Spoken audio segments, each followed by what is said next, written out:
There are some professional reasons, obviously, but more importantly, there are some personal reasons.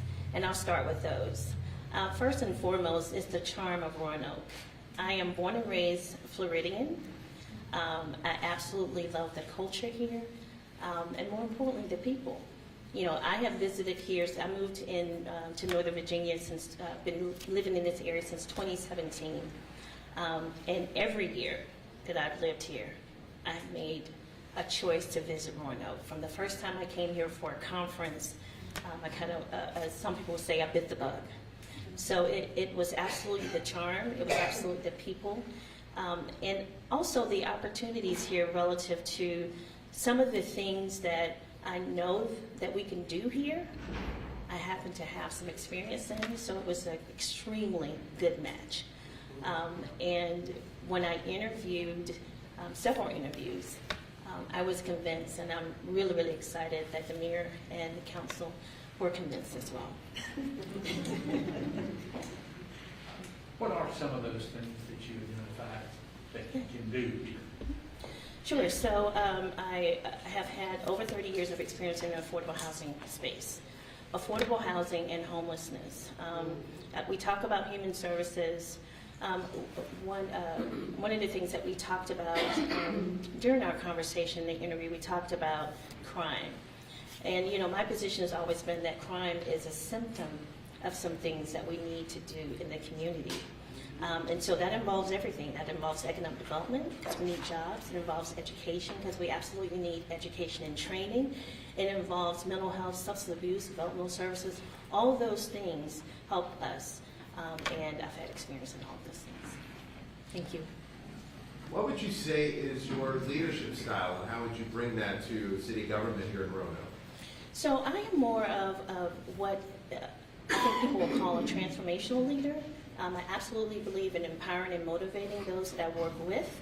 I believe in team. I believe in collaboration and partnership. I don't think that we can be an island and be successful. Any other questions? So, okay, go ahead. What's the first thing you want to do when you become city Yeah. So at the time that I'm becoming a city manager, the budget is probably going to be the most critical thing that I'll need to take a look at. So I'll absolutely be working on the budget. But the main thing I want to do is relationship building. And, you know, I'd like to start with staff. I had a very good meeting this morning with both Ms. O'Brien and Mr. Roman, and I'm looking forward to working with them, but also working with staff. And so part of what I was about to say is to a special message to staff. I am so looking forward to working with all of you. And when I say working with you, I mean just that.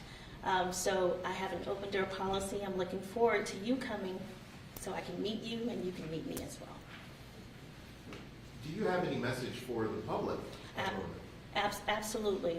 When I think about service, what we do every day, we come to work, we choose to come to work. And most of us that are in public service, we choose it because we want to make sure that our community that we live in is better. And so to the community, I commit to you that that's something that I want to do as well. I want to get to know you as well. I want to make sure that the needs are met, you know, from a holistic standpoint, so the whole person can thrive. You touched on this, but what do you see as some of the biggest challenges and opportunities for Roanoke, both as a city and the city as an organization? So I think a couple things that I think we have opportunities to work on, one of which is increasing jobs, and not just any jobs, but higher paying jobs. So economic development will certainly be a focus. But also, as with, you know, most in our country, is housing. You know, for us to really take a good look at our housing stock, see if there's opportunities to do, even if we have to do some adaptive reuse, you know, just to look at housing in totality, so that we have housing options available for the continuum, and that's 0% of area median income up to 100% of area median income. When you were interviewing the council members, were there themes about what they were looking for in the next city manager? Yeah, so collaboration was one that we absolutely, you know, and that's something that I love to do anyway, so I'm very excited about that. They talked about also economic development. They also talked about internal facing with recruitment and retention. So those will be key things to look at as well. Thank you. How can you use your knowledge of rural housing, economic development, and even real estate to help with the homeless problem?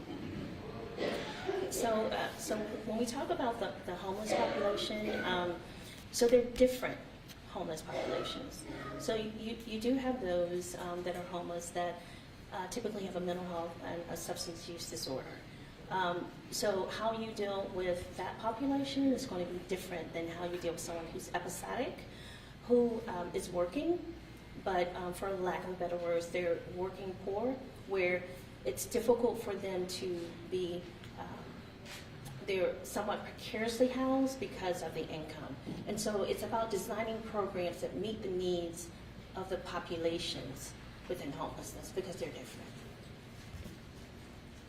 How do you expect that Roanoke's issues might differ from those you've managed in other Virginia localities?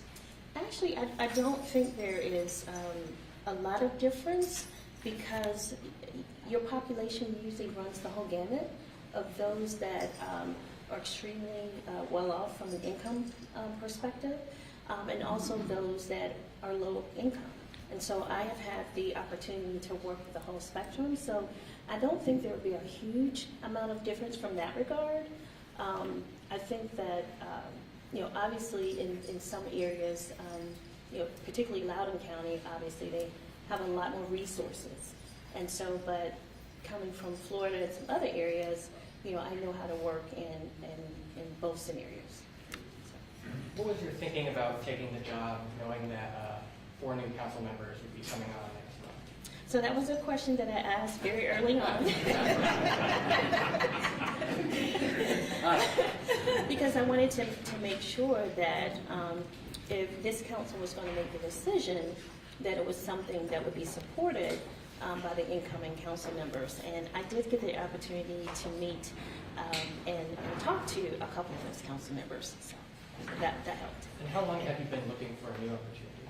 Oh, I was going to add something when they asked the question about the new council members coming on. Well, so all 7 of us, and we invited the other council members to attend it, and actually it was a unanimous decision among all 9 that were there, just so the public is aware of that. So she feels good coming in. I do.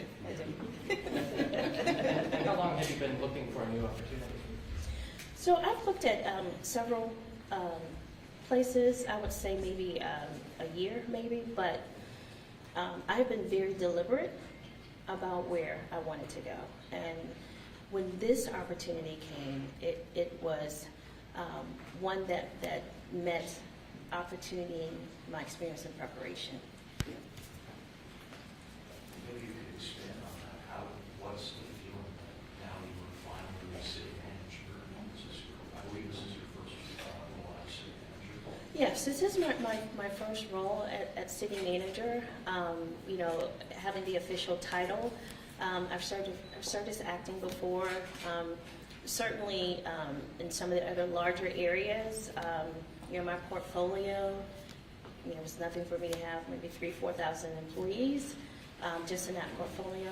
But I think all of those experiences help to prepare me for where I am now. I've had some phenomenal mentors, phenomenal supervisors that have really paved the way to give me the experience that I need in order to be as well-rounded as I can be, to be able to make a difference anywhere I go. Thank you. I'm sorry, if you could answer why, this candidate in particular for city manager position. Like I stated earlier, and thank you for the question, it was very easy to make the decision. We had 40 applicants, and Berkeley narrowed it down to 18, and then we narrowed it down to 7. But when we interviewed those 7 candidates, Ms. Turner was the clear choice based on her resume, her experience, her expertise, her desire to want to make a difference in in local government, in particular in housing and economic development, the homelessness. She talked about all the things that we're dealing with, the crime rate that we have. All of these things are not new to her, and she had experience, and she came to us with a plan, which was kind of different for an applicant. She came to us and said, this is what I've done, this is what I can do, and when you bring those sort of tangibles to the table, it was just a very clear choice. It was actually very unanimous, and we were all very excited to have her. And then can you just say and spell your name for the record? Oh, Yes. Trish White Boyd, Trish Whiteboyd. Let me emphasize again, I want to make sure about everything. This was unanimous. You know, I've been in meetings, 7 people, it's sometimes difficult to make it unanimous. But she was the unanimous choice, and even the new council members, the council members elect, were very supportive of that. They sat in on the interviews, and we discussed that with them. And so she comes fully vetted, and again, I say unanimous. So when you look at how the department was run before, how everything was structured before you got here, coming in, is there any big changes you see just that you want to make right away? I typically don't go in making big changes. I want to get to know the organization, you know, understand the rationale behind why the changes were made. So that is not my goal, to come in and just, just turn it up on its head. You know, I want to come in, I want to get to know the team, and, you know, we'll move forward from that.